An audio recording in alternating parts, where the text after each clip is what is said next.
This is Carl at National RV Detroit, and I'm going to show you through your 280BH Passport. I'm on the door side of the trailer here, so I'm working towards the rear. Okay, and we have some storage, of course. This is to fill your freshwater tank. Now, usually you're going to use the city water hookup, which is on the other side of the trailer, but if you go to a campground that doesn't have plumbing on the campsite, you can fill your onboard tank through here and use the electric water pump to pump the water. Alright, so we've got your water heater here. The controls to operate it are inside the trailer. That's where you drain it right there, that nylon plastic plug. Plastic or nylon, whatever it is. Plastic maybe. Okay, you've got manual awning. Okay, that's just your service panel for your refrigerator. You don't really have to go in there, that's just for service. That's the vent for the furnace. You got power.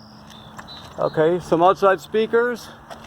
You hook that, to bring the awning down, you're going to hook that loop right, let's see if we're getting it on the camera here. Where am I at? There it is right there. You hook that loop with your awning rod. But before you do that, you'll go up to there to that lever that you see at the top, and you'll pull it down to the roll down position, and then you're going to pull it there and unroll it.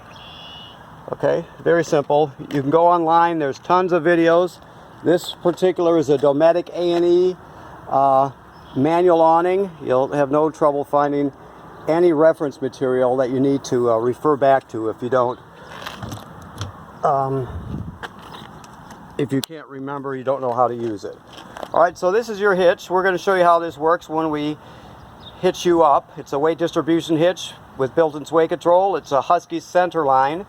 So you can always go to Husky Centerline, and they've got hookup videos there also, so you can refer back to it if you're at a campsite when you first start camping with it and you can't quite remember how to operate it.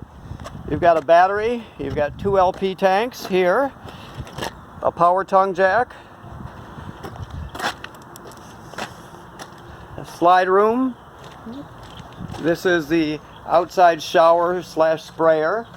This is your power cord. It's 30 amp and 25 feet long. Okay, this is the city water connection. We were on the other side. I told you about to fill the fresh water tank. This is the most common way to get water. You're just going to hook the hose up at the dump station and turn on the tap, and you're all set. Pressurized, ready to go. Okay, now you have to go up on the roof 3 times a year. Spring, fall, and then once in the middle of summer, and just look around and make sure all the seals on your roof are good and tight.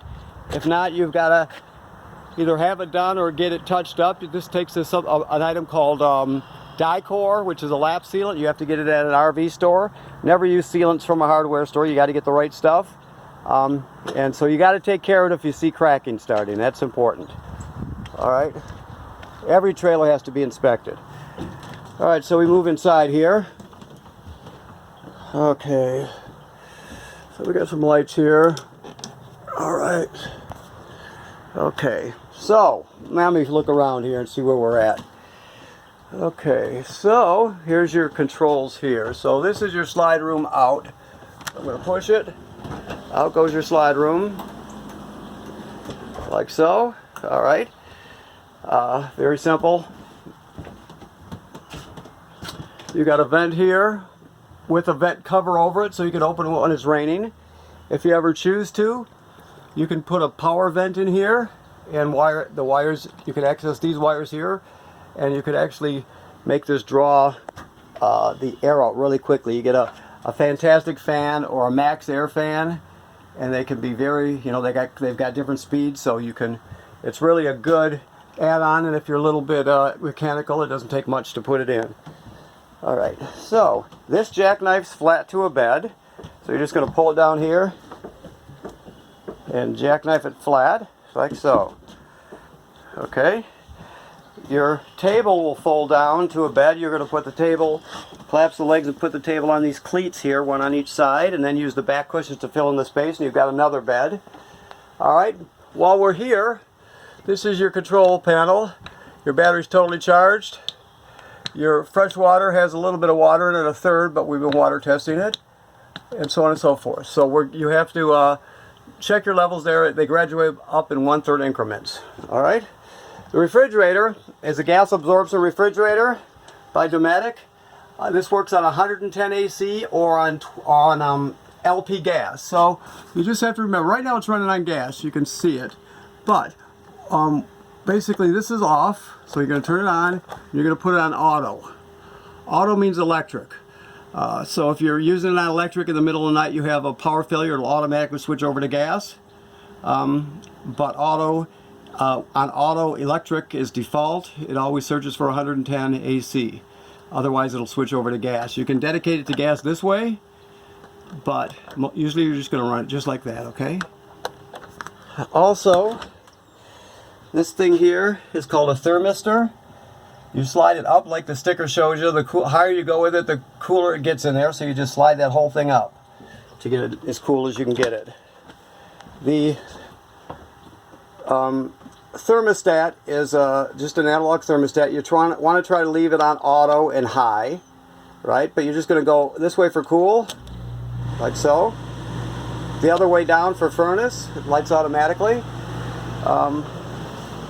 Alright, so this is the power converter.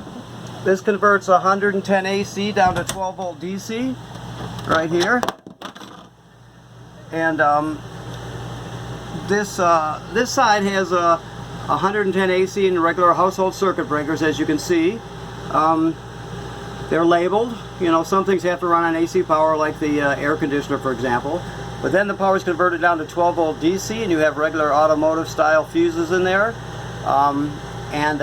They're all labeled as to what they do. So that's the 12 volt side. Everything that can run on 12 volt DC in a trailer does. Some things, like I said, have to be AC power, air conditioner, microwave, things like that, okay? This is also a battery charger, so when you're plugged in, it will send power up to the battery to keep it charged. Let me put the door back on here that I pulled off. My clumsiness. There we go. Okay, so this is just an LP gas detector right there. Okay, this is a vent hood with a fan and a light. The microwave works like any other microwave. This range top, you have to light with a lighter, so you're just going to turn it on and spark it with a grill lighter. The oven is a little different. You still have to use a grill lighter, but on this bottom here, all the way in the back, is a pilot light. So what you'll do is you'll go on your oven knob, you go to pilot, and depress it and hold it. Then with the other hand, you're going to spark. You're going to light your grill lighter, and you're going to light the pilot light that's at the back, on the bottom there at the very back. It'll light, and when it lights, you hold it. You're still depressing this. You're going to hold it for another 10 seconds or so. Then you go to operating temperature, whichever one you want. It'll cycle on and off like a regular oven, but when you turn it off, the flame obviously goes out, but so does the pilot light, so you have to relight it each time you use it. Okay, now this has to be winterized because it's a trailer. Remember, the water heater has bypass valves on it, something you'll have to research a bit and learn how to do if you're going to do it yourself. If you don't already know, you may know all this stuff already. I'm just assuming you don't, so I don't leave anything out. But it has to be winterized, and you cannot get antifreeze into the water heater tank because it'll leave a foul taste and a bad smell, so you always bypass it first. You got a vent here. Sink and shower work like any other sink and shower. That's a GFCI there. The toilet, the only thing to remember is you can't use it dry. So to flush it, you step on this pedal here, right there, if you can see it. So you'll put your chemical in. When you first get to the campsite, you'll hook up your water, you'll hook up the power, you put your chemical in the toilet, whichever chemical you're going to use. Then you step on the pedal and put a couple of gallons of water in the toilet tank.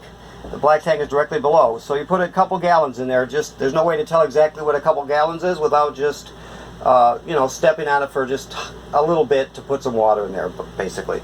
You can't use it dry, and you can't use it without chemical. So when you first start with it, you always got to add chemical and water. So if you're going to stay at the same campsite, and let's say you had to dump your tank because it was full, your black tank, after you dumped your tank, you come back in and repeat the procedure. Some chemical and a gallon or two of water.